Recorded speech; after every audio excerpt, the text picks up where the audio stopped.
The ongoing conflict in Gaza continues to escalate with devastating consequences for civilians. Israeli airstrikes, ground incursions, a complete blockade have led to widespread destruction and severe humanitarian crisis.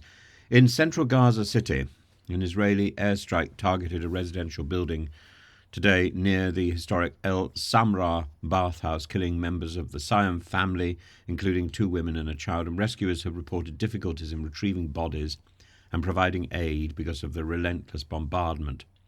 Across Gaza now, over 12,700 students have been killed. More than 20,000 of them have been injured since October the 7th, 2023, according to the Palestinian Educational Ministry. And in the West Bank, 119 students have been killed and hundreds injured over the same period.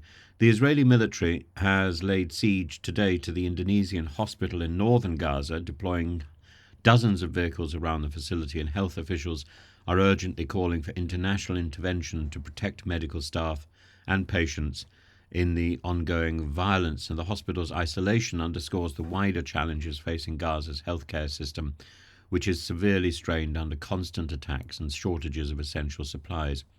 Reports from central Gaza depict a similarly horrific landscape. Local footage has shown cats feeding on unburied corpses in the Nusrat refugee camp, highlighting the breakdown of basic humanitarian norms.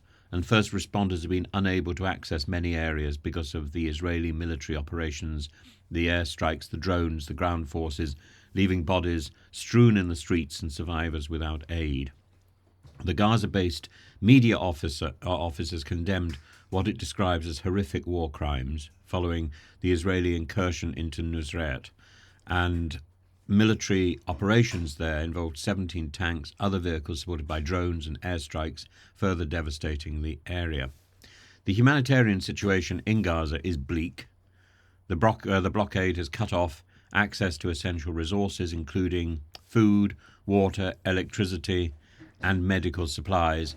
And the Kamal Adwan hospital, under heavy Israeli fire, with bullets penetrating the ICU and the maternity wards, and the conflict has staggering casualties.